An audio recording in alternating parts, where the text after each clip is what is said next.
Okay, hello dear ladies and gentlemen. My name is Oksana Mamchenkova and I'm Kyiv-based project coordinator for the Europe-Ukraine desk, which is the project which was launched by Berlin-based NGO and journalistic network n-ost. And the idea of this project, which was launched in spring 2023, is to bring together journalists from Ukraine and different EU countries so that they understand each other better and so that Ukraine is still covered in foreign media and is still in focus. And within our project, we have different activities, different directions, and one of these activities is these live events in Kyiv. We are now in Kyiv. This is our Kyiv Media Hub public talk. And today we will talk about Hungarian media landscape, about relationships between Hungary and Ukraine, and all the challenges that we have and tensions between the countries.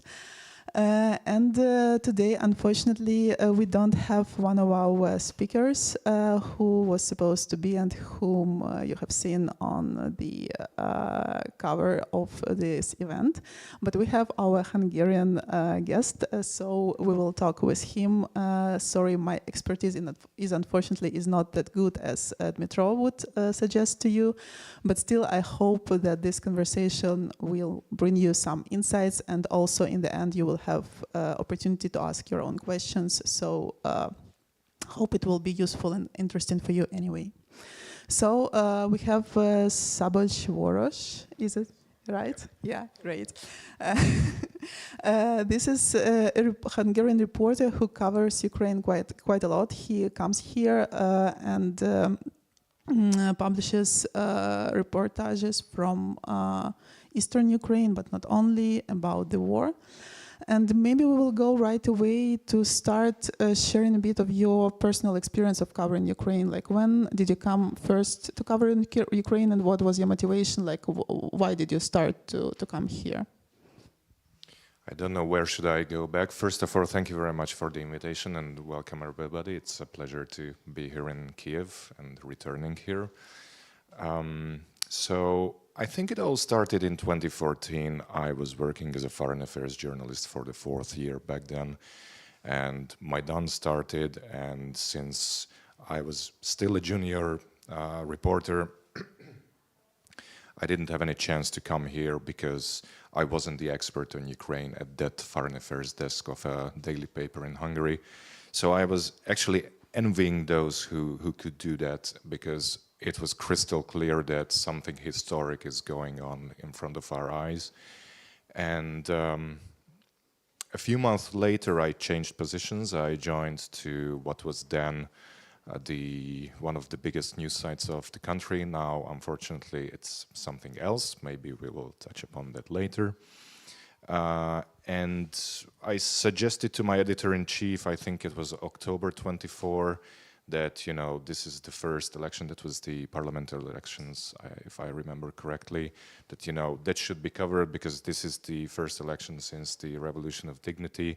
So since one of the leading news sources of the country, it's our duty to come here and be on the spot and give the audience first-hand reportages. And to my surprise, he said yes. And that was the first time I came here, obviously without sufficient knowledge, sufficient preparations. I mean, I don't even remember what was I thinking, you know, what will I do here?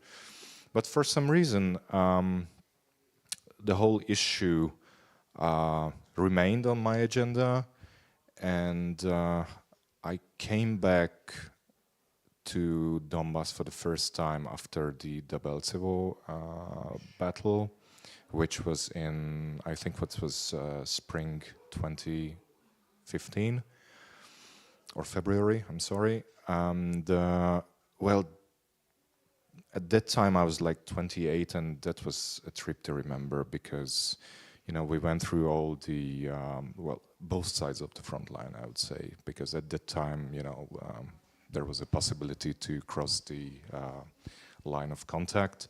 So we also went through the Dmytro, and well, yeah, that was something to remember. And then I think my focus shifted, but Ukraine was you know, it was always calling. So I brought my best friends here to Kyiv to show them the city, because you know, they wanted to see it, and I was explaining them many stories, and finally they could come. And yeah, I kept returning. And in 2018, when we started our online publication, where I am working currently, and I'm also a co-founder and co-owner, actually, well, ever since I kept returning more frequently, because we are working according to a strange business model which allows me to come here even when the trending is not so good when it comes to Ukraine. And unfortunately, the situation is currently this, that the attention of war reporting or Ukraine as a whole is now, well, people are getting tired of it, unfortunately. It has many reasons, and yep,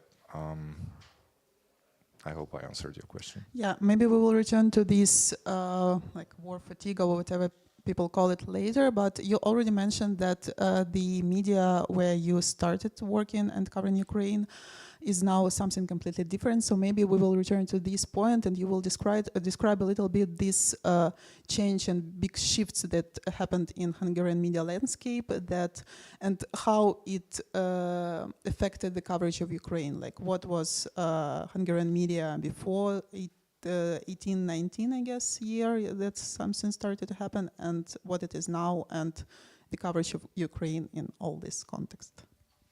Well, this is an issue I could speak about like really hours. So when I started as a journalist at the age of 23 in 2010, just days after the still governing party got into power, we had 4 national daily newspapers. Currently we have 2, and those 2 have as a circulation combined about 20,000. So much about the power of daily papers and you know, print media. So for some mysterious reason, the same party I was already describing thought that overtaking media, closing media outlets, occupying current already existing ones would help them to, you know, stay in power. And that's what they did, actually. And well, my example was at this news site that it was owned by the Hungarian subsidiary of Deutsche Telekom, so therefore we could operate quite freely. And this was a sort of centrist opposition-ish news site. And new owners just came, and after the first month, they started to shift the whole thing into a pure propaganda site. And can you specify? They just bought? Yes, it was like officially, legally. Telecom sold it to some mysterious businessman, and of course later it turned out that that businessman was on the orbit of the governor of the central bank, who is like the right hand of the prime minister. And when they entered the office, everything turned upside down. They brought new people in, and they declined them to say hello to us, to the old staff. So it was utterly weird. And well, after a few months, they got rid of the whole stuff, and now those new guys are doing it. As for the coverage of Ukraine, maybe one example that reflects the reality is that the state media, which operates from 140 billion forints, which is like 14 billion hryvnias, which is quite a lot, I would say. It does not have a permanent correspondent in Kyiv, neither for the news agency nor for the radio or the television. and I think it explains a lot. So imagine a media landscape where the 2/3, which is to some estimations even more, which is like the pro-government outlets, they don't have correspondence on the ground, and therefore everything which concerns Ukraine is coming from speculations or, in better cases, translation of Western articles or not Western articles. Yeah, that was my next question. Like, there are sources of information. Which one? They republish something from news agencies like Reuters, AP, for example, or they use Russian news agencies, or what are their sources? Various, I would say, and until RT was not banned in the EU, they used it actually. So this notion of well, this looks like a serious news site, so therefore we wouldn't have any problem using their sources. It was the case, but it still does not prevent those media outlets of using this Russian narrative. And the most current example is that after the resignation of today's ministerial resignations, although it was only a reshuffle, or we will see how will it happen, but the narrative was already that the Ukrainian government is to collapse.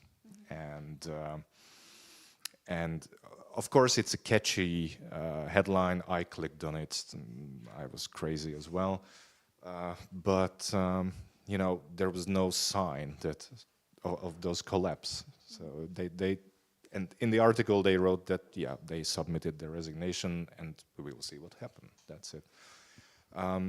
But the trend is, unfortunately, that everything that portrays Ukraine weaker is trending, it is used, it is exploited, because unfortunately the leader of my homeland, I think he put every bet in this whole gamble that that your country will lose, it won't win. I don't know its semantics, but every article which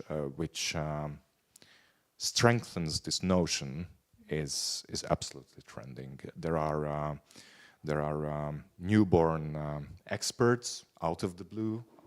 I mean, I wouldn't call myself ignorant to the Hungarian think tankers, but even I don't know those guys who just appeared commenting the war in Ukraine. And well, you can imagine their notions. So I think the Ukrainian army already collapsed like 15 times. Kharkiv fell like 10 times, and stuff like that. So unfortunately, that's the case. And there we are, those few, I don't know, bush hunters or whatever, in the jungle, who come here regularly. I think there are like 4 or 5 guys in all Hungary who are doing this regularly for the independent or opposition media. But obviously the audience is limited there. So we can reach like 1/3 of the country, 50% of the country, something like that. And well, we all know this handicapped situation we are in, but it's our duty to do.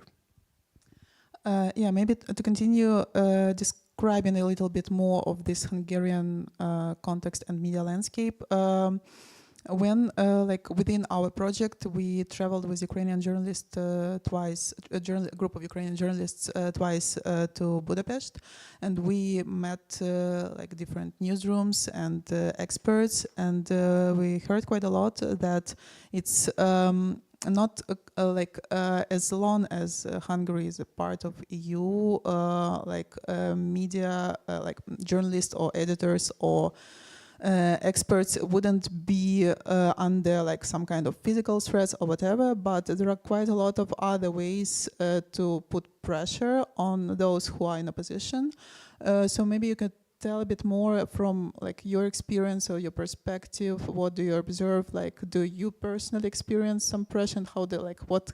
I mean, you know that we are live streaming this event, so what you can tell about it?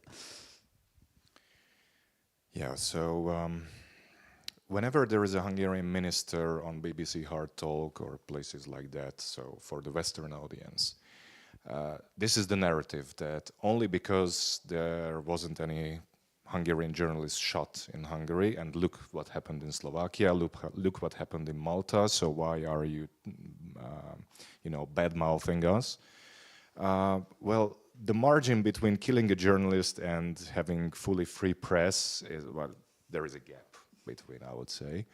And that gap is quite deep in Hungary. So, just one example. So, well, the market is utterly distorted. So, independent opposition publications do not have any chance to get state advertisements and sometimes private advertisements.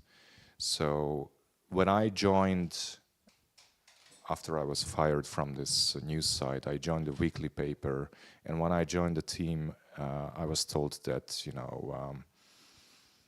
there was a sort of 100,000 euro deal with Telecom for 1 year advertisement, and from one day to another they said no, because there was a tender for some government project and they didn't want to risk. That paper is not existing anymore. It was killed in 2018, and our current publication is the successor of that, so we are proudly carrying the heritage of that paper. So yeah, this is one thing, that the market is like it was turned upside down. So no advertisements or limited. And the next thing is the access to information. So imagine that if you write a request to any ministry in Hungary, and if you work for an opposition/independent outlet, you very well have like 90–95% that you won't even get an answer no. You just won't get anything. So they just completely ignore you. And when you call them that, you wrote an email, could you check it please? They are like playing the dumb. Or in better cases, they write something, sorry for the live stream bullshit. So that's one thing. So either you have old contacts as a senior journalist and you can still have a walk with them, or sit down in a cafe to have an honest conversation, off record, of course, or you're doomed. So one example, when I was working for that news site, I was covering some NATO summit in Turkey, and our beloved foreign minister was there, and his staff called me, posing the question, can he give an interview to you? Where are you sitting? We will go there. He will go there. Just wait for us. So we sat down. It was in 2015, and that was my last interview with him. And I keep sending those requests ever since. That can we do a tete-a-tete long interview? Because I think there are issues to discuss, and not only your outfits. And in this context, can you give us a bit more context of your media? Like, how do your media manage to survive in this not very friendly sea? Okay, I think two issues at least, and I don't want to encourage anybody to copy-paste this model, because, as I mentioned, we had a weekly paper which was quite well known. The audience was quite specific. It was more or less the Budapest intelligentsia, so quite highly educated, centrist, conservative audience. And when the paper was shut down, we got tons of messages that, please find a way to continue. We will support you no matter what, but find a way. And we were brainstorming for a month, and we were closed at August 2018, and in December 2018 we launched this online project. And the idea was that since the initial staff was 7 journalists, that, you know, we cannot go into the wire, I mean, competing with those big news sites. So what we can do is publish 1 or 2 exclusive, well-written, long-form stories. And we will see if there will be a need for it. We will survive. If no, we will go to McDonald's to prepare hamburgers. It's a decent job. I don't blame that. So we will really in this 50-50 mindset. So this was a huge gamble, and I still remember the moment when we pushed the button that, you know, the publication is online. And to our surprise, hundreds, if not thousands, joined in the first month, because we created this membership sort of commitment that in Hungary, for various reasons, paywall is a non-existing thing. Therefore, you can create this membership thing. So we created 3 categories according to which the donors can donate every month. It's like €6, €10, €15 or so. And fortunately, we have individual civil donors enough to make ends meet for 10 journalists now. And even traveling to Ukraine. Yes. So this is the reason that, contrary to all the fatigue, all the market logic, I can do these trips because I already have a history. That's one thing. And the next thing is that my colleagues know that, you know, I can do this, I'm willing to do this, and, you know, if I'm willing to take this risk or whatever, then, okay, I'm not saying we don't care about the number of the readers, but it's like, if there is not so much as it was 2 years ago, it's not that big thing. Because fortunately we have a financial buffer, so, you know, we can do it.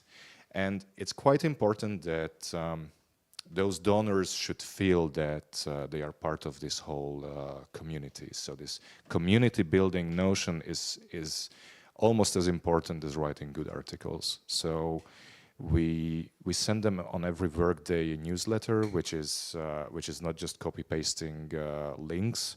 It's well written by one of the journalists every day, and we also organize these so-called club events every month, where we invite some well-known guests. We have a podium discussion for 1 hour, but the point comes after that those people who attend, it's like 400, 500 people now in one room, so it's quite huge. They start to speak to each other, and they start to speak to us, and therefore this belonging to a community feeling strengthens, and it's utterly important that, you know, even if they don't agree 100% to what we write, still there we are, and they can discuss their disagreements or their agreements, for that matter. And well, that's one of the key reasons to survive, because, you know, would you like to hunt down our thousands of donors one by one? Good luck for that. And just maybe a short question to this. Do you have any obstacles when you organize your offline events? Because, like, I also know different stories from different Hungarian journalists. Yeah, fortunately we don't. But yeah, as you said, there are stories. There is one weekly paper which cannot find any press house to print.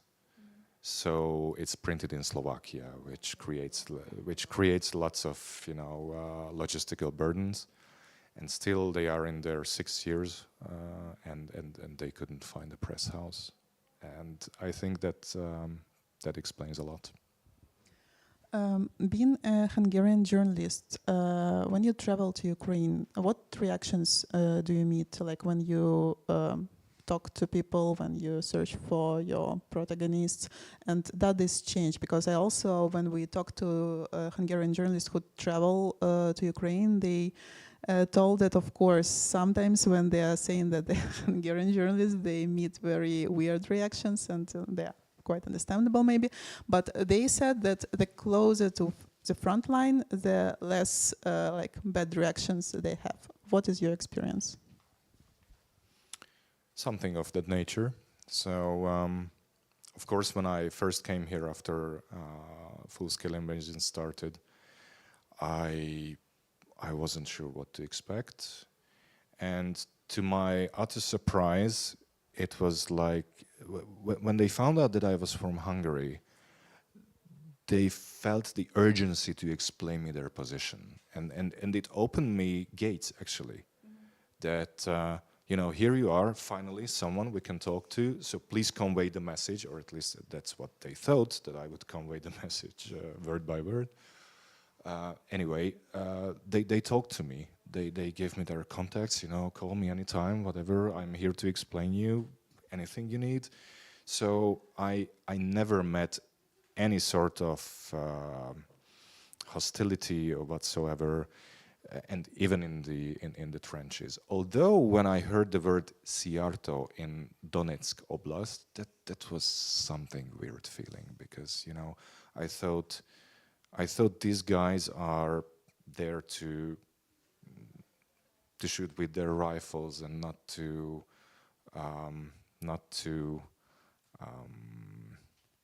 well, think about which country is helping and to what extent, and if the extent is not so generous, then whose fault is that? So it was kind of a surprise. So now I'm collecting actually the regions where I hear the names of our politicians, and it's almost everywhere now. So, but personally, I haven't felt any sort of danger, hostility, or whatever. Although as time moves ahead, that chit-chat part at the very beginning, until they realize that I am, as they put it, a normal Hungarian, it's getting longer and longer. So, you know, why are you doing this? Why don't you help?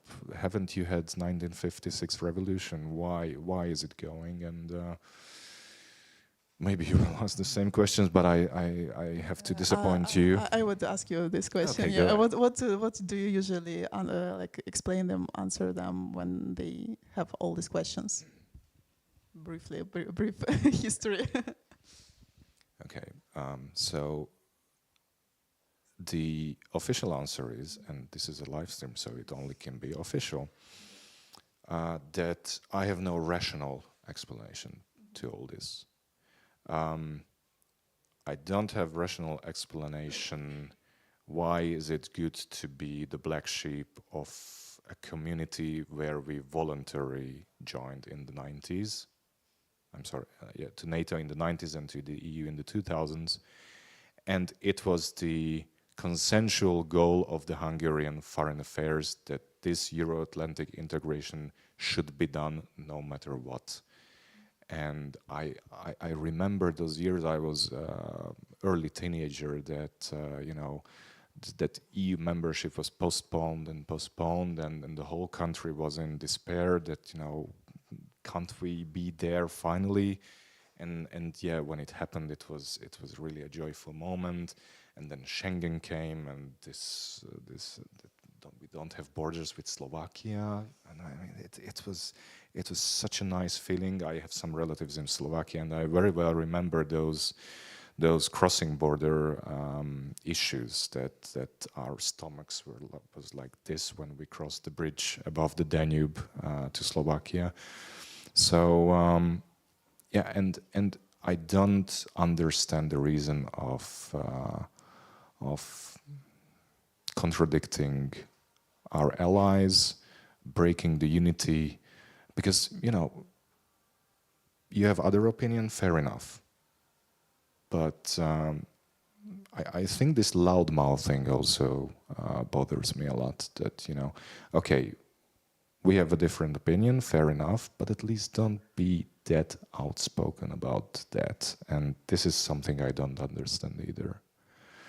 So, and if my country would see any benefit from behaving like that, let's say we made a deal with Russia that, you know, we will get cheap gas for like 20 years and, you know, we will veto like, I don't know, the fortune of Kirill Patriarch, some bullshit like that.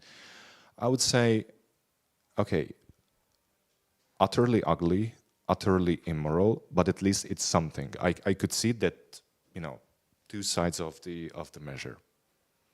But there is no such thing. We buy gas more expensive than anyone else does. Because we made a long-term deal with Gazprom, and everybody else is buying on market price.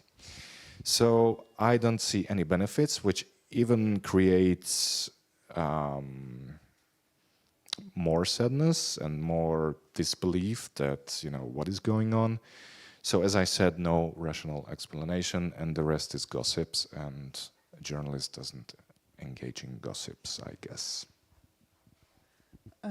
Okay, and if we like maybe talk a little bit about the moods in Hungarian society, how do you feel it from? How do you see it from your perspective? Like, what is the percentage maybe of people? Like, is it like there is some official statistics, yes, who vote for Orban and his party, and maybe you see that the society has a bit different moods, or maybe it is even worse than that is? What would be your, like, I understand that you're a journalist and don't you share feelings, but your observations about Hungarian society? Does it support like that much that kind of behavior? I made a challenge to myself not to pronounce our Prime Minister's name, so I'm trying to do that, actually. I'm still good. So what people fail to see, I guess, from abroad is how one-party show our country is. So his party does not have voters, it has believers. And this whole structure functions as a religious sect. So where the leader is always right, and when he is not, he will be right. And therefore, anything that goes on has to be explained in a way that, you know, the leader is always right. So if the Pope said tomorrow that Zelensky is our role model, our God, you can be sure that in 1 week, in 1 month, the mood would shift utterly, because they would make their propaganda machine, you know, Sauron's eye would turn somewhere else, and the society's mood would change in a heartbeat. I mean, this person was one of the most anti-Russian politicians in Central Europe until 2009. And so was his voter base. And look what happened. He managed to shift it with such an effectiveness, which I couldn't even imagine that such a thing exists, because I come from an utterly anti-communist family. My father has seen the tanks in Budapest when he was 8 in 1956, so I heard those stories, and I thought, so did the country, that our country is united in the sense that, you know, Moscow is a threat because they crushed, I don't know how many of our revolutions. We were occupied for 50 years in the 20th century by the Soviet army, and therefore it's a certainty that you don't engage with them to such a magnitude as our country's leaders are doing now. Yeah, it was a painful experience that old reflexes, old certainties, old beliefs can be changed by an effective propaganda. But the bright side is that it can be undone if there is a will. Unfortunately, there is no will yet. But he is a pragmatist, so if I think if he will see that he reached the wall, he hit the wall, and the wall will hit back, I think some, how to say, modest adjustments can be expected. But maybe I'm just a wishful thinker, I don't know. And in this picture, what are the, like, you... Excuse me. Yeah. Because why I'm holding this thingy. The coverage of Ukraine in the Hungarian media. It's one thing that they copy-paste the Russian narrative, but they fail to inform the society that our country actually does things for Ukraine. So there is one thing that Ukrainian military medics are trained in Hungary, in the best hospital of the country, which is now belonging to the Ministry of Interior. Previously, it was for the Ministry of Defense. Once I made a trip from Mukachevo to Zaporizhia by train, and on the Mukachevo train station, I saw a Ukrainian military medic with the flag patch of the Hungarian army. So even though there is no public information about that, there are some rumors that it's going on. So if there are some courageous journalists, I would actually encourage you to contact the Hungarian Ministry of Defense, or even go there if you are a female journalist, because you still have bigger chance to get a reply from the ministry than I do. And then, you know, you can present, if there is a will to present, that Hungary is doing something. The other thing is the diesel fuel flow, and I have an excellent colleague who is one of the best experts in energy issue, and I asked him this morning to ask around his contacts, you know, what's the magnitude of this diesel fuel, and I got the information that the deal is there since June 2022. It was 5,000 tons per month then, and now it's 20,000 tons per month, and the capacity is 35,000 tons per month. And there was one day when the flow reached 4,600 tons, only one day, because the Soviet army built a pipeline in eastern Hungary to supply their occupying forces in the 80s and the 90s.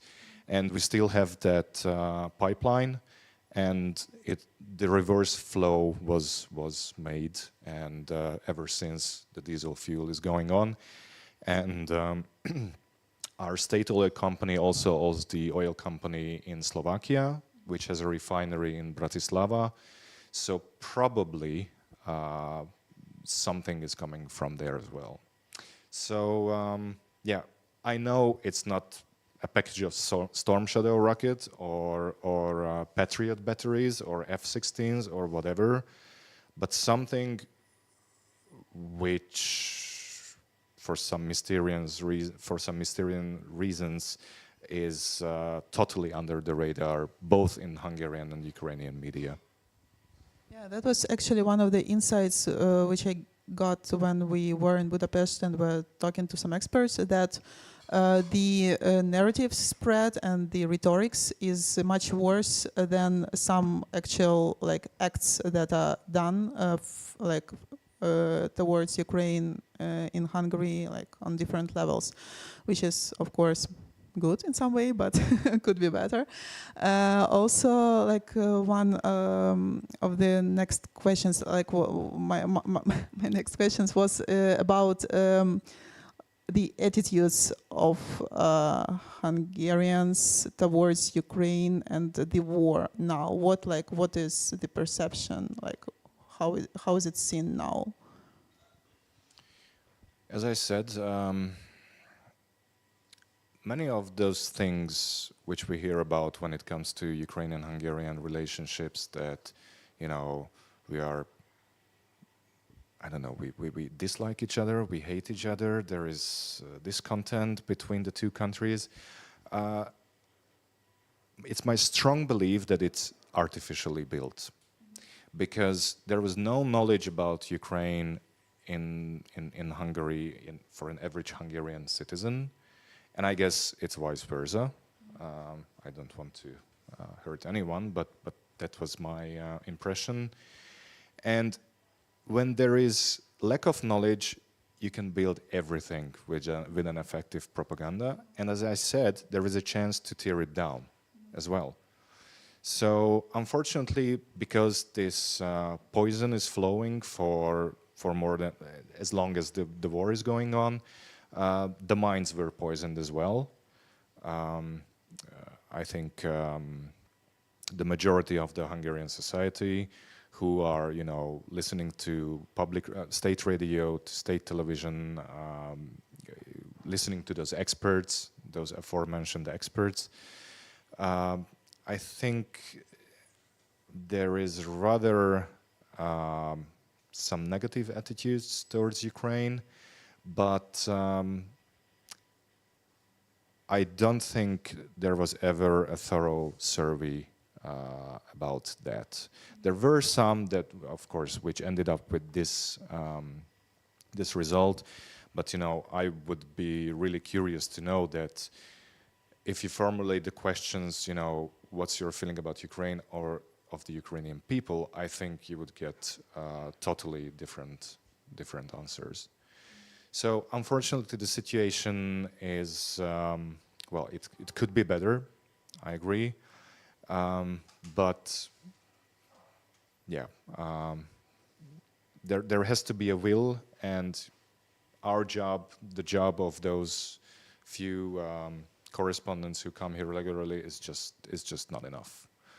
Honestly, I think we already bored of each other, because whenever there is discussion, whenever there is a podcast, whenever there is a public event, there's like 5-7 options to choose from. So I think I went through all the permutations of those 7 number. So but yeah, we keep doing it because it's a drop in the ocean, but yeah. What are the topics that you and those other 6 or how many people cover from Ukraine? Like, what topics are the most interesting for your audiences? And also, as you mentioned, that you have a pretty good direct connection with your audience of your media. And what kind of questions or responses do you get when you publish something about Ukraine, or maybe if you discuss Ukraine at some of your offline events, what kind of discussions do you have? Well, our audience, fortunately, is well, exceptional, because they read our site. So well, yeah. So at least I can influence those few hundred, few thousand persons, which is I would say. By the way, what are the numbers more or less? When you publish something about Ukraine, how many people read usually this? Since, as I said, we publish 1 or 2 articles, it's like when it hits at a good moment, it trends everywhere. So it floods everything. And when it does not, the algorithm just kill it. So it varies from a couple of thousands to a couple of 10,000s or even 100,000s. You cannot estimate. As for the issues, well, from time to time, I think it's important to go to the front line, because yeah. Without, I think I couldn't write with that style I think I do, and according to the feedbacks, that style is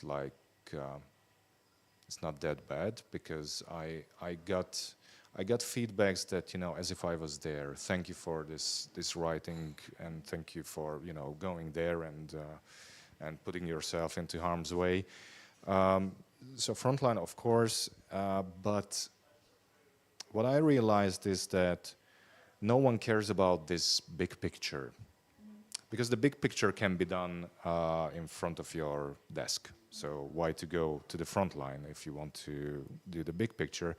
But what I found out is that when there is one person and one story, well written, carefully measured wording and stuff like that, it works, because it's much more different to be ignorant with one pair of eyes when it looks to you in the picture. I also do pictures, so it's like two in one, and you know, when there is one person, yeah, it's.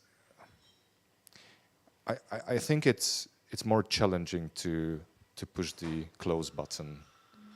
One of my favorite stories were I wanted to find someone who stayed in Kharkiv, who went through everything, and I wanted to meet him or her. At that time I didn't know who will be dead.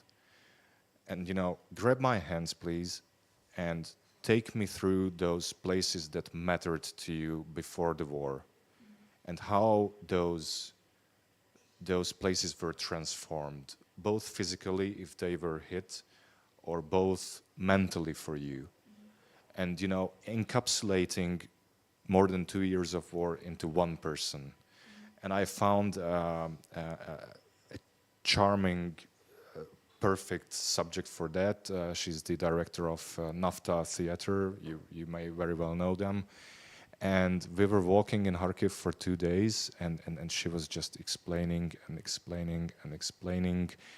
And even though that wasn't the most popular stories we ever published, but for me, I think that was the one that I think it still has a special place in my heart, because I really had to really had to turn lots of stones until I got to this woman, and you know, building up that trust and everything, and I think the outcome is, well, something which makes journalism still something to practice. Maybe I would ask one or two last questions, and give our audience a chance to also join our conversation.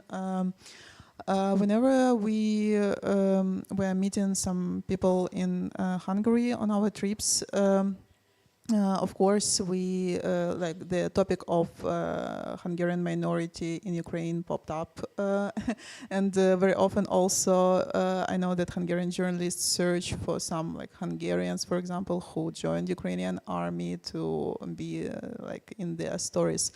I was one of them. Yeah. So like, how really much discussed and important is this topic, like, for Hungarian audiences? Is it more kind of something that is easily to manipulate about, or is it really an issue for the society, for readers, for example? It's not the first time I get this question, so I really put some efforts to think about the answer, and I have to start from a distance. So, if a Hungarian kid gets into school and starts to study history, he will face with the narrative that because of our troubled history, some Hungarians are, you know, external to our current borders. And we also study that southern Slovakia is the Hungarian region of Slovakia, Zakarpattia is the Hungarian region of Ukraine, Transylvania is the Hungarian region of Romania, and Vojvodina is the Hungarian region of Serbia. Now, we are living in a country where 98% speaks the same language. And therefore, it's inconceivable for us that there are other countries where this is not the case. And therefore, we extrapolate this mindset, and when we hear it's the Hungarian region, for us it also means everybody, or at least 95% or 98%, whatever, speaks Hungarian. And I very well remember when I first crossed the border at Berehove, that, you know, I was like 20 something. No, I was 20. And, you know, I get off the bus and, you know, I can hug my Hungarian brothers in arms and compatriots and whatever. And to my utter surprise, no one spoke the language. And I was like,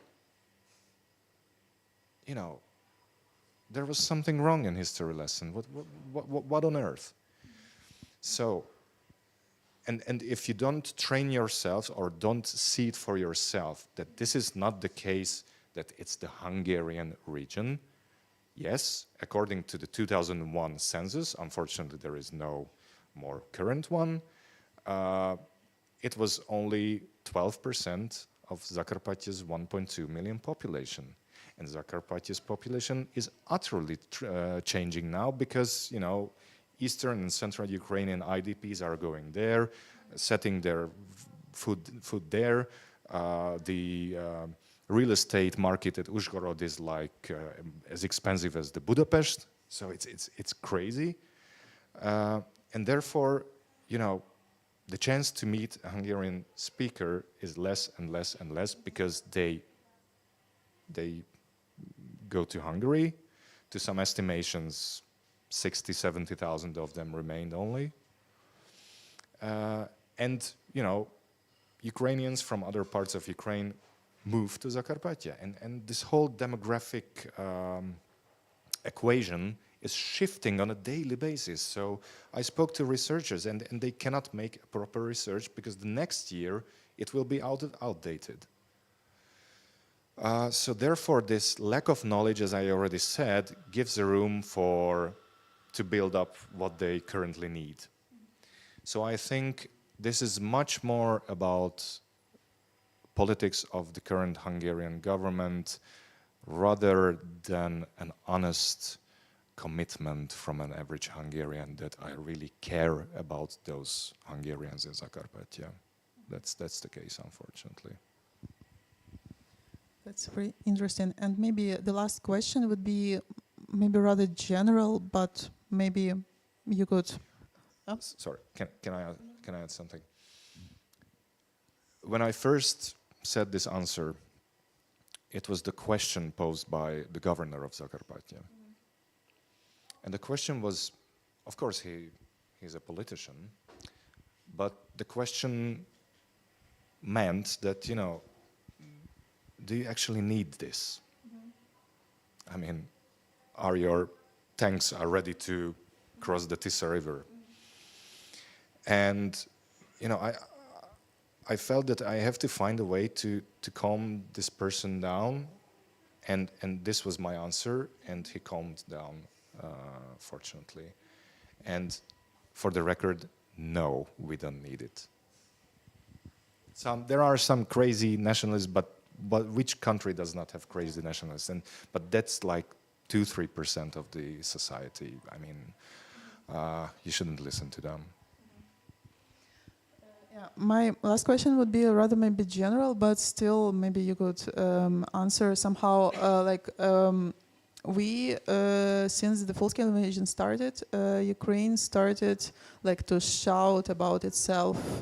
Whenever we could shout about Ukraine abroad and tell our stories, try to reach out to people.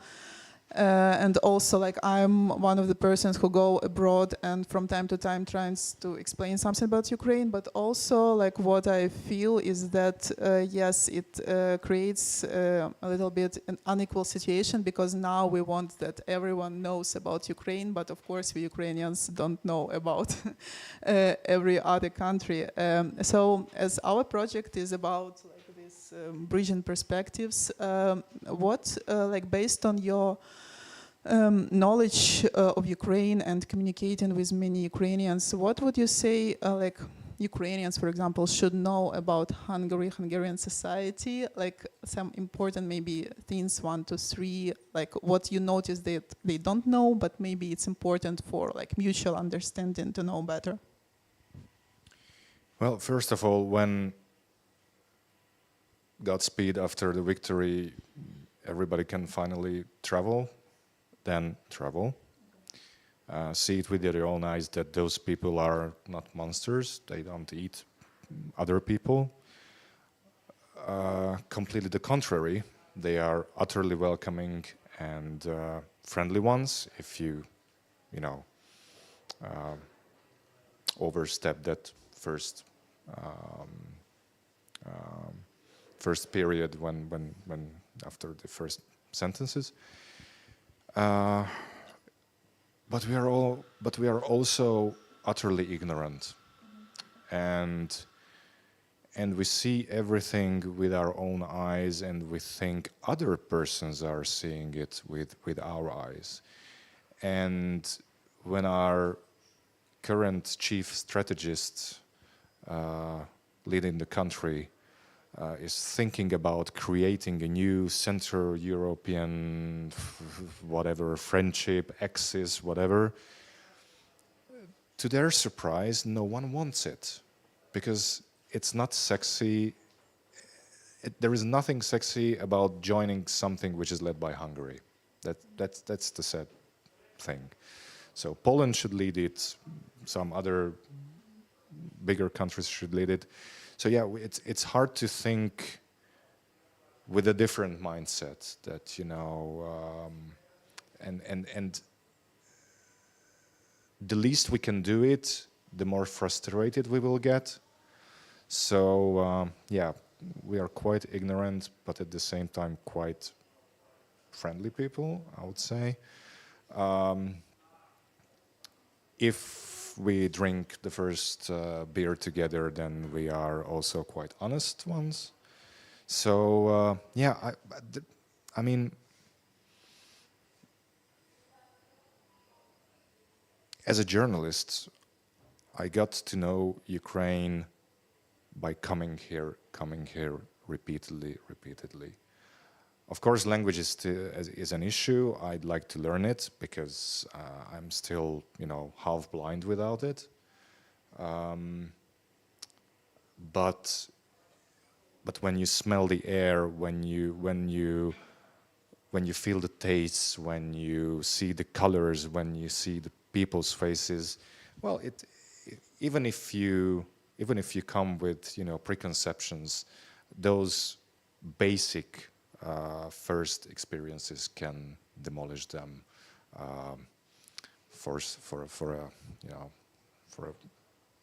to get it better. So I cannot say anything, you know, that this is the wonder recipe. Meet us, come to us. We are really, you know, quite welcoming ones. So even if we won't share the same language, you know, signing helps. So we can figure it out. Okay. I see someone in the audience who was supposed to be at my place. Привет. Semmi gond. I would suggest like this. Do anyone have questions and want to ask them right now? Yeah, please. And then I would suggest maybe you to join and to bring a little bit of more of this geopolitical perspective, because I am not that strong at this and we were more talking about, okay? So please introduce yourself. Yeah. Okay. Hi, I'm Andrea Lesiani from the media outlet, Italian media outlet Liberi Oltre. And first of all, thank you for sharing your perspective and experience as a Hungarian journalist. That was really interesting. Delving more into your answer about, you know, not having a rational explanation for the government of Hungary behaving as it does, my question is, so is it just for internal politics reason, just to sell to their country the impression that Hungary is special and that they somewhat behaving like this, they give the impression of being stronger than they are? Is it just that? Or is there some kind of public benefit that the country has? You partly answered to that, but I would like you to delve more into it. Thanks. Well, as I said, I failed to notice any public benefit. I think it goes back to the fact that imagine someone who is uncontested in his homeland for 15 years and his election victories are, you know, getting bigger. If, okay, this current European election was some, you know, exception, but if you watch the parliamentary elections results, it's getting stronger and stronger and stronger. And if you're uncontested back home, you're uncontested in your parties, you have no rivals, and especially if you have this personality as he does, sooner or later you will find yourself wanting to fry a bigger fish, and going into geopolitics and, you know, playing this 5-dimensional chess or something. So if we skip the gossips and trying to rationally characterize the irrationality, I think this is the key factor, that he has too much time to think. And also, I just read an interview currently. It was with one of his early colleagues from the 1990s, and there was an interesting suggestion in that interview that this guy, from his early childhood, is behaving that he needs to turn up the table. That he revolted against his dad, he revolted against his superior in the People's Army, he revolted against everything. The status quo was just not good for him. And he transformed it into politics, and that's what we are seeing now. And I think before this whole full-scale invasion started, it was like, okay, let him do it. I think this was the mindset of Western leaders, you know, Americans, whatever. But now when the stakes are this high, I think the risks are higher for our country as well if he continues doing this. Of course, he explains that, you know, we have to keep this equal distance notion and, you know, be friends with everybody. But for God's sake, you are part of a Western military alliance. You are part of the Western political alliance. Where is that middle point where you should stay in order to be different, in order to stand equal distance? So I don't know if it answers your question, but I think it goes back to his personality and the political environment in Hungary. That no one is contesting him. No one, until now, no one has exploited his major mistakes. You know, there is a saying that, you know, it will cause you harm if your opponent uses it against you. If there is no real opposition to use their mistakes against them, then sooner or later they will come to the conclusion that they can do whatever they want. So that's the situation, I'm afraid. Any other questions? Okay, then I would invite Dmytro to join us. And so the roasting continues, okay. Yeah, and I guess maybe it is also a chance for you, Szabolcs, to ask something, Dmytro.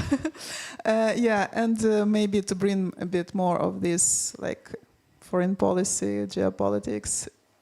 Yeah. Yeah, hello to everyone, and first of all, let me apologize for being a bit late.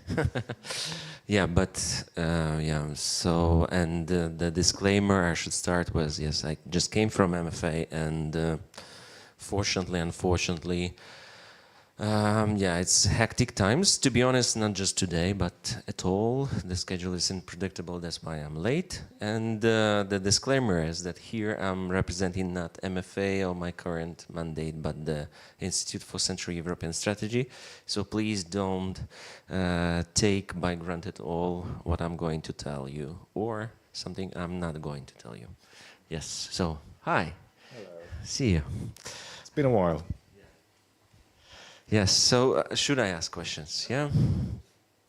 Now, it will be kind of repetition that you already discussed, then you will like, Dima, skip it, yeah? Or you will tell me this, yeah. But yeah, so let me start from very maybe like routine question. So, is it really, in terms of geopolitics and Hungarian stake, it's all in on Trump? Yes. Yes. I don't see any other even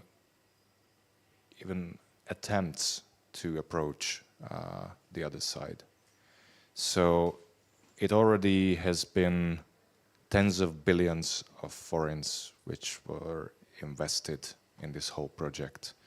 I'm sure you're very well aware of those so-called think tanking ecosystem, which is this, state build-up parrots of the government narratives, and they are traveling all around the world, spreading the narrative. And yes, all stakes are in for Trump. And until Harris came into the picture, I would say it was a more rational calculus than it was in 2016 when he first endorsed him publicly in July in Transylvania. But now, with Harris coming into the big picture and those swing states are trending to the other way, or at least it's now 50-50 at certain places, I think it's a huge gamble. But this guy is a gamblist, so, well, it's just a user story. Tearing up the status quo, being the bad guy, being in the news, that's what keeps him alive. But could we, or could you, not just imagine, but describe Hungary if Trump will not win? So what Orban is going to do in terms of geopolitics, of course, to secure his power, it's not just with Trump or without Trump, it's number one priority, but geopolitically, so it will be these more like EU-oriented something with the patriots of Europe, or it will be more China-oriented, Russia maybe not, but still. So how you expect this? You are actually the foreign affairs journalist originally, not the war reportage guy. Yes, I actually hate that experience. In Hungarian, it sounds even worse, as if I did it all the time. So, well, back to your question, I think things cannot be worse than they are now. So, if Kamala wins, then it will be the same crappy situation. Which is, of course, regrettable because, after all, they are our number one security guarantors. So, as I said, I don't see the rational point of doing all this, to put all stakes. And what really troubles me or disturbs me is that as if the whole Hungarian state apparatus was used for scoring him minor victories, and he only can have minor victories because for some mysterious reason his gambles are not paying off. So I cannot even count how many times did he foresee or profited the far right victories in Europe. It didn't happen in 2019. It didn't happen this year. So there was one journalist colleague in Hungary who said it in a podcast that, if I wrote my articles with the same efficiency when it comes to being right or wrong, I couldn't write articles anymore because they wouldn't let me. And I completely agree. So, and it's also interesting to see his sweethearts coming and going. And I'm pretty sure that Meloni won't stay in his heart on a special place for a longer time. And who knows if we continue to court China because we need their money because we don't get money from the EU. Who knows? Maybe Trump will be. Who knows? Maybe Trump will go on a public billboard as well on the streets of Budapest instead of George Soros. So we never know. Okay, but this is exactly my, let's say, additional question. So if Trump will win, where geopolitically Orban will be?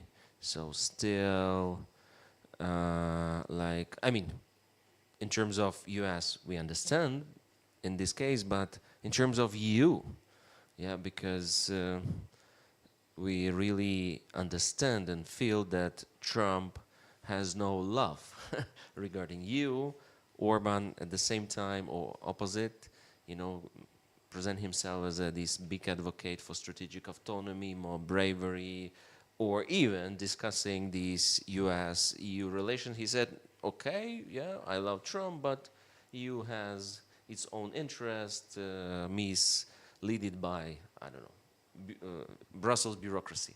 So if Trump will win, where geopolitically Orban will be, at least first year? Yeah, I'm not a believer of miracles.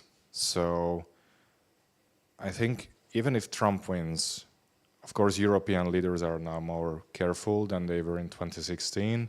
So they are keeping their doors open for all scenarios. And I don't think that just because he's a good friend of the US president, it will help him solve the issues, those grave issues we have with the European Union. So would the EU let Hungary do their tricks and, you know, cancel the rule of law procedure just because we need an envoy to Mar-a-Lago? So I'm not a believer of that. So other than instead of one, as it happened last time, 2 visits to the White House, I don't see anything more. At least we will buy again US weapons, which is kind of good. So because that's what we did. That's what we did between 2016 and 2020. So that's why we will have NASAMS anti-rocket system and many other things. So in this sense, at least, it's a good thing that, you know, just because he wants to keep this friendship on, at least he won't buy shitty weapons. So that's good. But in terms of China, like US-China and Hungary, where it will be like moving target? Okay, that's his trick, you know? As if a country of 9.5 million would matter. It does not. I mean, I'm a proud Hungarian, I love my homeland, but I do believe it does not matter. So I think that's why he's, I mean, I have to admit he's a genius in this sense that, you know, we are talking about here what's in his head or these crazy games of him, how will it influence the big picture? It won't influence anything. I mean, it's like a little mouse among the elephants, I mean, honestly. Well, it's a headline for really Hungarian media, yeah? Go on. Can I have one question to you, at least one? Okay. What went wrong and when? You mean in bilateral relations? The reason why we are having this, I guess. Okay, so it's $1 billion question, or how it call it. But I have a theory, a hypothesis. So I think it happened somewhere between 2014. I mean, if we are talking about exactly this modern, let's say, political history of both countries, because it's in this sense it's easy to measure where it happened, where it started. It's 2010 in terms of Hungary, and 2014 in terms of Ukraine. It's both in this exactly time. Let's start counting from 2014. Especially in bilateral relations, like one date, because it's like a second term, I mean, not second, but third, but second consecutive term of Orban. when after he actually managed somehow the key issues in internal politics, and since 2014 he really started, massively, pay attention to the foreign policy. So it's, of course, Keleti Nyitas happened even before. Yeah, it was 2010, 2012, but this massively when Eastern opening. Yeah, Eastern opening, sorry. Yeah. And when actually, so since 2014, it was obvious that, and it was clear that for Orban, it's already boring in internal politics, so he massively started doing foreign policy, appointed Szijjártó, so a lot of stuff happened. So that's why, as for me, in between 2014, 2016, even before 2017, but okay, we could cover 2017. So it was exactly this, let's say, crossroad, and I don't want to like shift the responsibility to Hungarian side, but I think, and now it's like the real clear thing, because this destructive driver we have from Hungarian side, the real systemic one. And exactly at that period of time, especially like 2015, 2017, but this period, I think Viktor Orban understood how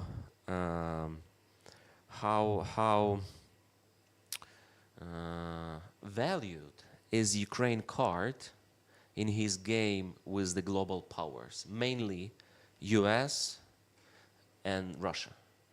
And then he started playing with this card, so not like treat as a neighbor or equal partner, etc., but just use, creating this vicious circle, So using Ukraine as a leverage, as a card, as a trade something, first with Russia and with the US, and then right now, or it depends on the period, he also using the same methods with the EU.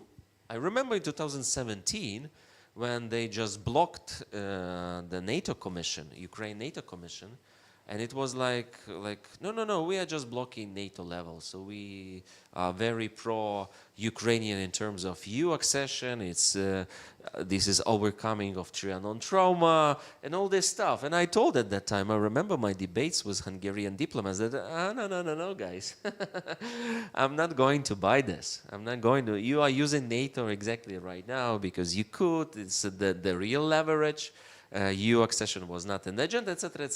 And after invasion, for example, last autumn, we see the exactly EU track with the same methods, etc. We see this exactly pattern with the EU money, yes. And for example, how Budapest is trying to present that peace facility fund is like right now around 9 billion euro, and EU funds it's around like 10, 12, depends on billions euros.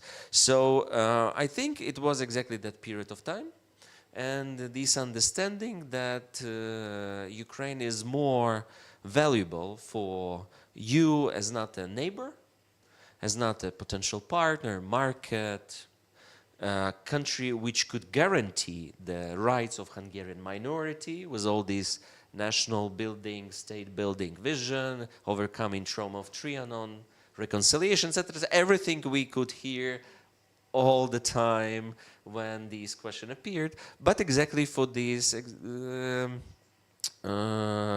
not just geopolitical games, understand me correctly, because we really we were observing this inside Ukraine before 2014, how mad Putin and Russian elites are regarding Ukraine, and how much they are ready to pay, in money or in other stuff, to control Ukraine. So for example, these oil and gas contracts that Hungary is right now presenting as a victory, Hungary first interest, etc., etc. We had these contracts before 2014, and we know what is behind these contracts. So what Russia demands and expects from the another side they are signing such contract with. So this is our real experience.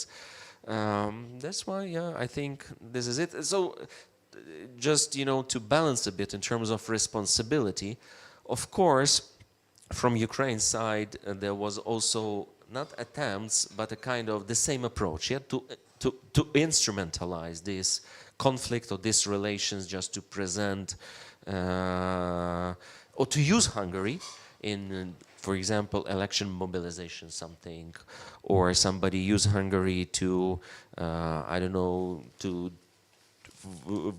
get a promotion or something like that. For example, I remember when it was the previous Ukraine president during campaign and his meeting in Dnipro, if I'm not mistaken, with his motto Armia Mova Vira, it's army, language and faith, speaking about exactly the importance of language, which I support, to be honest. So he used the case of Hungarian minority, and I think in a very incorrect way, to say that, okay, I support or I put language as my motto because I don't wanna that in somewhere in Ukraine will be like in Transcarpathia with Hungarians who couldn't speak there. So it's very, I think, rude manipulation, despite it was like campaign and we understand everything. But, you know, from Ukraine's side... he promised me to learn Hungarian. Who? Your previous president. Okay. I asked him at Olimpijski when he was alone at the debate, and in 5 minutes it went viral in the Ukrainian media that he promised to learn Hungarian. So I was quite disappointed. I don't know. That's you know, we could play these jokes, but you know, our previous president, and it was another point of this very interesting relation, especially last year, we found out that it's not him personally, but trust he gave money to is one of the key, not the key, but one of the investors to Hungarian economy. Yeah, so so despite these like tensions and very, very, very tough diplomatic conflict started between Orban and Poroshenko. Yeah, so yeah, politics work in a different way. So for me, it's exactly that period of time, but also it's important to take into account all the layers of the situations. Yeah, so since the very beginning, I disagree, and as of now also disagree that only Ukraine doesn't know anything about Hungary. It's vice versa, vice versa.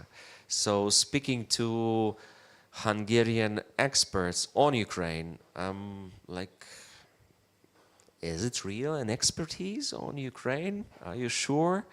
And to be honest, this is how I became an expert, Ukraine expert on Hungary, that there was nobody. So for me it was easy to become an expert, just, you know, a guy who grew up in Transcarpathia. You're welcome. Yeah, yeah. His wife is half Hungarian, etc., etc. So it's easy to be very, very profound and in depth in this sense. So that's why, yeah. So all these, like, I'm not sure that in that circumstances that these both countries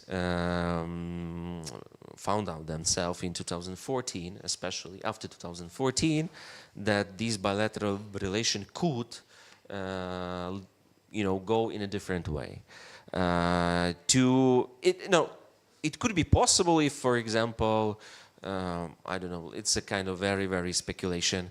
If we will have as a prime minister of Hungary, Sovim Renat, or in Ukraine we will have like who should be the prime minister or president of Ukraine? I don't know, but somebody like this, yes. So people with this, or at least, you know, maybe let's one more time like speculate with this, at least to have in our leadership people we had in 90s, yeah, when it was exactly this reconciliation efforts, very quick, very short, yeah, but it was, I think it was done very good. So just let me remind everybody that Hungary was among that countries who recognized Ukrainian independence, like in top 5, top 3. Poles were the first, if I'm not mistaken, but it was a kind of competition. First football match Ukraine team played was exactly Hungary in Uzhgorod. It's a, you know, national team they played.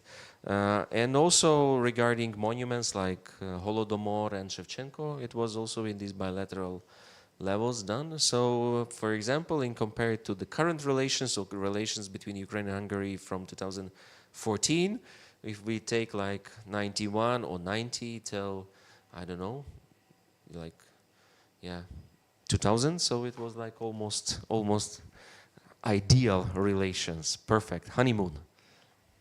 Yeah, I wasn't aware of the Shevchenko statue in Budapest until I didn't see it. So two meters from Szijjártó's office, which is like kind of weird. Fast forward to current events, our Prime Minister's so-called peace mission. Probably it will be something you cannot speak about, just indicate if that's the case, but hand on heart, do you think the Ukrainian leadership knew who will be the next to be visited by the Hungarian Prime Minister? You mean after Kyiv that it will be Moscow? Look, this is, for me, it's easy to answer.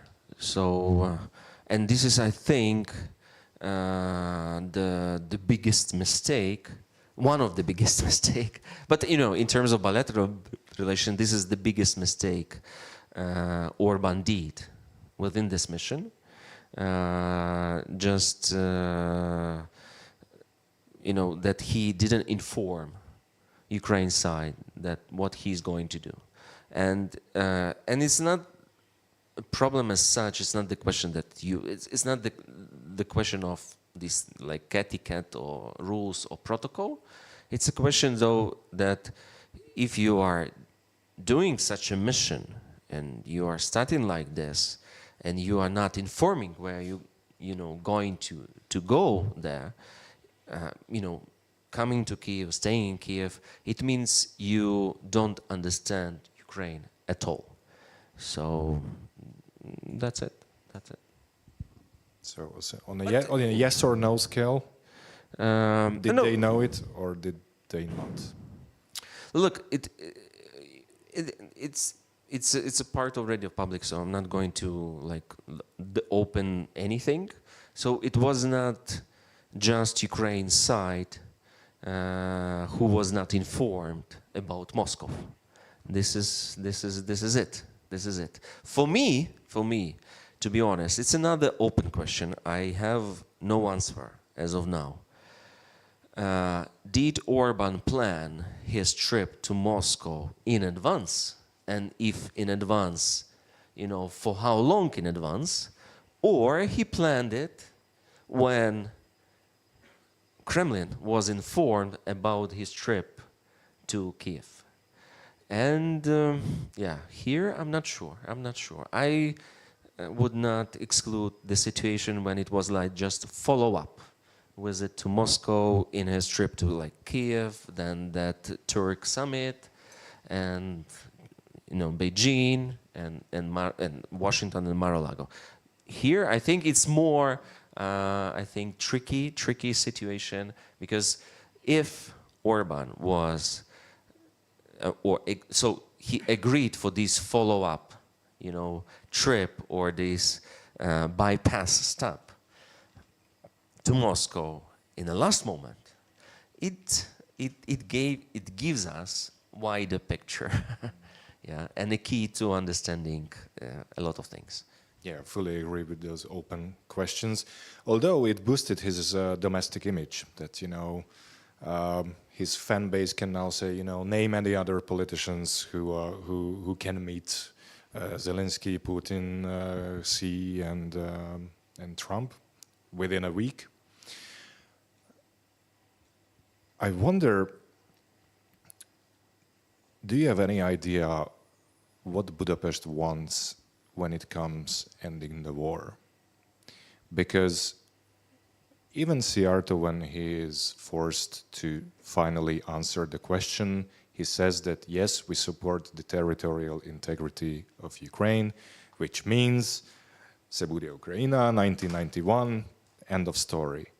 On the other hand, they say immediate ceasefire and peace and whatever, and it's utterly contradictory. So do you have any idea what's in their calculus? Another like a key thing. So I was to Globsec. It's a forum in Prague, and there was a speech by a political director of the Hungarian Prime Minister, Mr. Balázs Orbán, and it was also this like we want a peace, we are pro peace, etc., etc. And when it's like okay, so because it was not, let's say, this political debate, but it was like this panel was think tankers, yeah. So you know, like Kurt Walker, Mark Leonard, etc. So it's not the debates within motos or with motos. And when it started, like how to reach peace, yeah. So it's like yeah, let's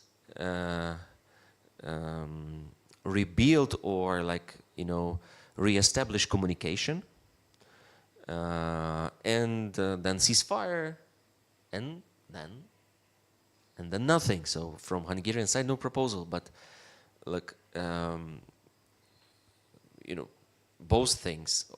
This is what Ukraine did since 2014 till 2022.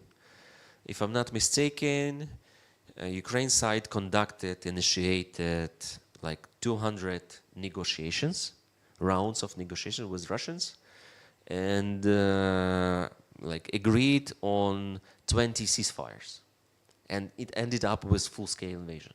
So it's very easy. And this one more time, you know, it's my question to Hungarian side: are you aware of this? Because it's like, you know, this is something happened, like how you still have this emergency situation in Hungary, and it's like emergency situation because of war in neighboring country. So this is an explanation for this exactly state of emergency. On every day, it means that you don't need the parliament to initiate legislation. Veszi helyzet. Yes. So everything you propose, I mean, Hungarian side is proposing. This is something we already did, and it ended up with a full-scale invasion. At the same time, regarding re-establishing, you know, channels of communications, due to, luckily, so we have this exchange of prisoners of war, and we have also this exchange of political prisoners between West and Russia.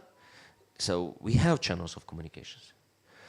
And that's why, you know, everything Hungary is proposing is like, you know, guys, you know, whom are you going to sell this? Yeah. And, you know, if we take out these proposals, what left? Nothing. That's why, for me, it's a big question. So what's Hungarian vision on this?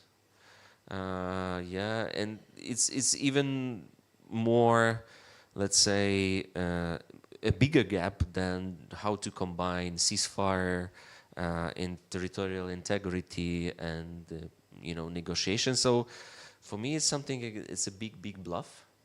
And the question, for what reason? I believe there is a question. Yes, my name is Vladislav Maestro. I'm a producer of Ukrainian Bureau of Current Time. It's a common project of Voice of America and Radio Free Europe. I want to pose you a question about the trip of Orban's trip to Kyiv, about the detail. It was very interesting to me. He's, if I'm not wrong, the only one of the world's leader that came to Kyiv by car, not by train. Why?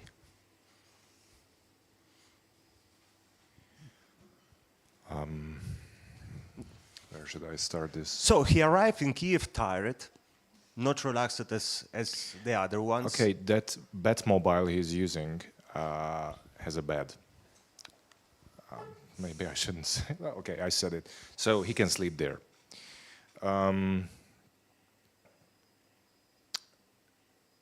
I have no idea why did he choose that. It's the way he travels everywhere. So if he lands at Brussels airport, the Batmobile is waiting there. That's Volkswagen, whatever, it's the transporter, whatever. Obviously with some security updates or something like that. Also, I was informed that he had a crazy number of bodyguards. Officially, they are called anti-terrorist troops, TEC, yes, that's the abbreviation. So it was like a goddamn caravan going through the roads of Ukraine. I was informed that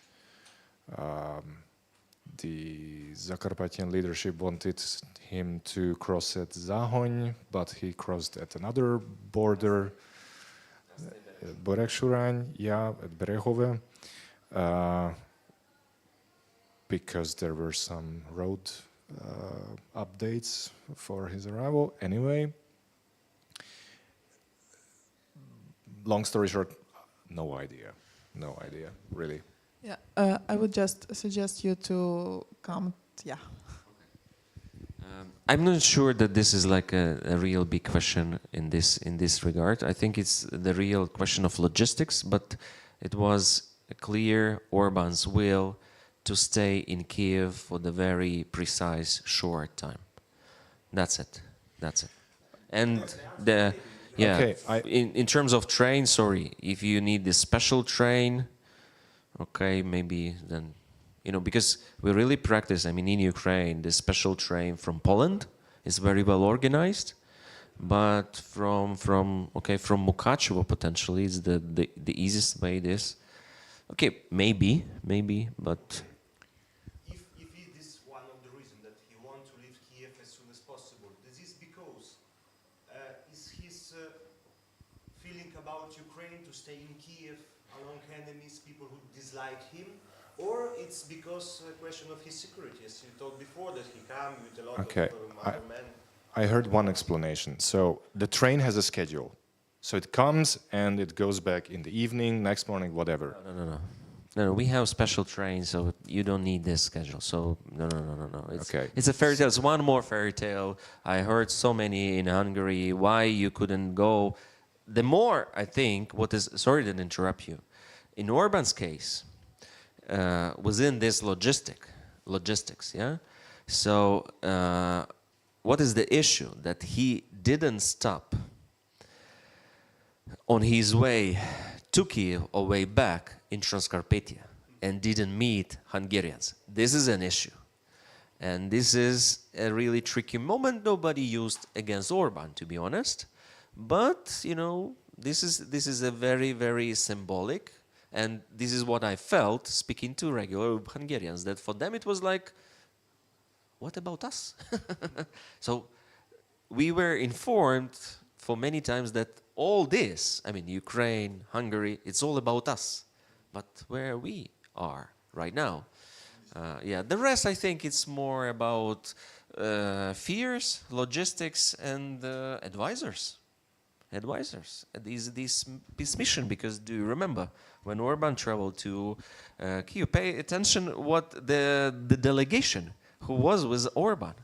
No Szijjártó, the Balázs Orban was there, Levente Magyar was absent. So, from my, considerations that we could count István Gyártó, former ambassador, Hungarian ambassador to Ukraine, as a key expert on Ukraine. He was there, but the rest, nobody who worked or works with Ukraine. To be honest, István Gyártó didn't work with Ukraine for the last half of the year. He was preparing to his mission to Poland, where he is going to be an ambassador. That's why, the whole mission to Ukraine was very suspicious. Unfortunately, I was not. I had these suspicions, but to imagine that after Kyiv he will travel to Moscow, it was exactly what Orban, his style. But as for me, it was too much. Okay, one thing was clearly visible during his trip to Kiev, that he didn't conduct those symbolic actions other leaders do. Let it be in front of the wall of the victims of the war at Mihailivska or other places. He didn't put any, bouquet anywhere. He just, went to Bankova straight from the embassy, and that was it. So he even didn't visit social object Hungary repaired with their money. It's Irpin, yes. I'm not sure regarding Bucha. Irpin definitely. They repaired, if I'm not mistaken, this Znap and also college. So it was with this Ecumeniczna Cerkwa, how it will be? Ecumenian church, yeah, service. So yeah, so within exactly the agenda of the visit, it's something, yeah, strange. Should we wrap it up or have other questions from the audience?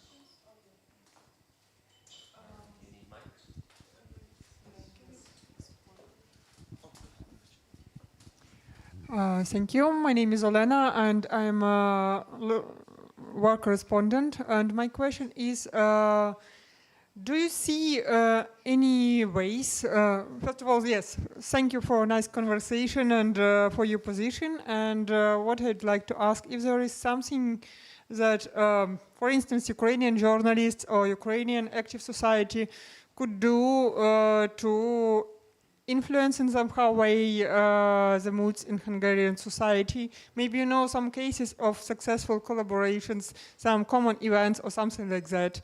Because I'm listening to you and I'm asking myself, what can I do about it? Maybe you have some ideas. That's a tricky one because, even if you do something, it will be heard when they want it to be heard. So if they don't want it to be heard, then it will lead to a quite limited number of audience. But if I can go back to the suggestion to make that story about those war medics who are trained in the Hungarian army hospital, I think that could be something. And I'm honestly saying you have a bigger chance to get in than I do, as a sort of, they consider me an opposition enemy or something. So I'm pretty sure I won't get any answer if I write a request. Actually, I will, so contest starts now. But yeah, this is something I think it's a good story because it's a neutral story. So, and you can picture it very nicely that, those are those puppets and they are practicing those medical skills or something. So it's visually nice, the story is nice, and it's exclusive because there hasn't been any public reportage about it. Anything else? Do you have anything in mind? To be honest, there are a lot of things you are asking about which are going on. So yeah, for me, I could compare, for example, with Slovak media and also with Romanian media space. With Polish media space, for me, is difficult, but especially since invasion. So Hungarian journalists are doing a great job. Mainly independent media, so Szabolcs, also Telex, HVG. So it's like, it's not just one article or series, etc., but it's great coverage. I think the key issue is, if we are talking as of now, so this is about the political stance of the current government, which actually is setting an agenda. So they really, like it's not a question of control the media space, yeah, but they are, so if we are talking about Budapest, like the work is done perfectly.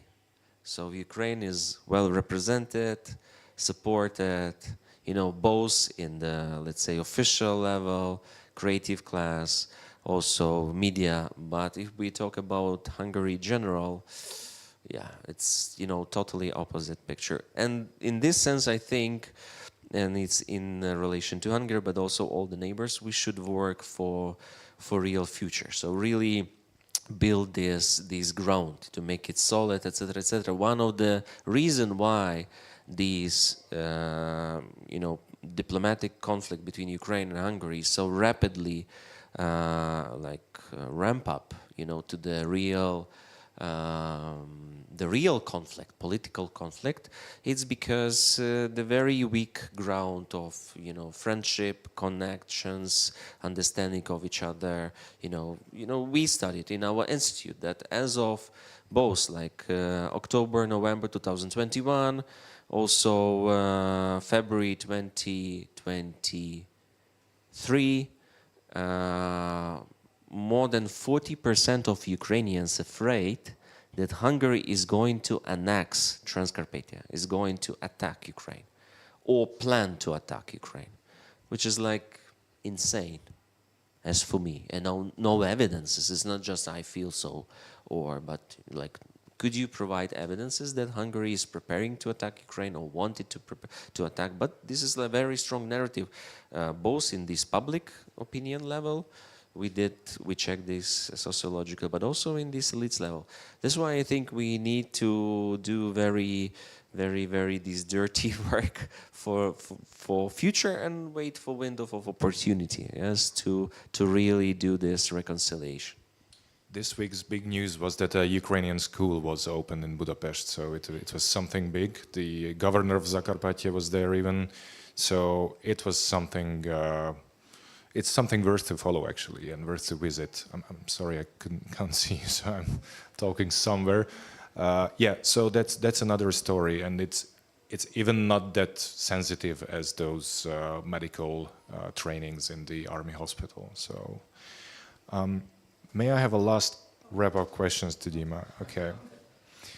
I wonder if a country expert can have emotions towards the country he is examining or he's an expert of.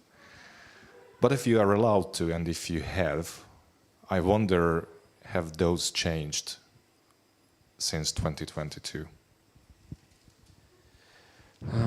Look, I love Hungary. It's like no doubts. I love Hungarian wines, Hungarian people, language. I'm still like learning it. Haladok minden nap. Yes, but I don't know. It's not easy to scale up like to B1, even B2 when you are not in the bubble. Answering directly to your question. Look, when invasion started, I was exactly in Budapest. I was in election observation mission to Hungary. You had elections.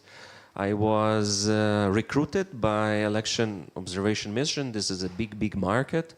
If I'm not mistaken, it was already in December. So I got my contract in advance. I didn't believe in invasion, I mean in full scale. I departed to Hungary 10 days before invasion on February 14. I will be very honest with you. So that period of time was one of the ugliest, worst time in my life in terms of professional all this, because I lived, my flat was near the Ministry of Defense. Every day I walked through these exactly block where all the parliament, ministries, etc. I saw the reaction of Hungarian society, experts on Russian invasion. I mean, first reaction. I received messages like, Dima, okay, we know your position, but we give like 3 days or 3 weeks to Kyiv. You should think about your future, your family. So Yeah, so definitely that time didn't encourage or solid my love to Hungary for sure, but at the same time my flat was like, yeah, so my flat, here is the Ministry of Defense, but here was Nyugati pályaudvar, so it's a West End railway station, and it was exactly a railway station where the first Ukrainian refugees came. And I remember how Hungarians, and I have these right now, I saw in person how regular Hungarians hosted, met Ukrainian refugees, prepared all these snacks, etc. So it was very touching. And it was this self-organization. I remember each meeting we conducted as a mission. People asked me, you from Ukraine, could I have your number? Because I hosted Ukrainians and they don't speak English, so maybe I will call you to negotiate with them. So that helped my love to Hungary to survive. Right now I think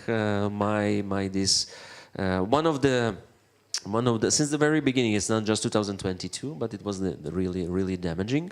But since the very beginning, due to the situation that I grew up in Transcarpathia, due to all these, I have a lot of personal stories with Hungary and with Hungarians. And for me as an analyst, it's very important to, not to erase these emotions, but, to really, not even balance, but to make them work in advance of my analytical skills and vice versa, then from Ukraine's side as well. So, I still believe that educational law established by Ukraine in September 2017, in that even version, very contradictory version, could work in advance of Hungarians if to use that law in a right way, yes? By the way, that law, in terms of 7 article, which influenced Hungarians, never was in power. It's not so many Hungarians really know. So that's why, so it was really challenging, but I really hope that I managed as an analyst.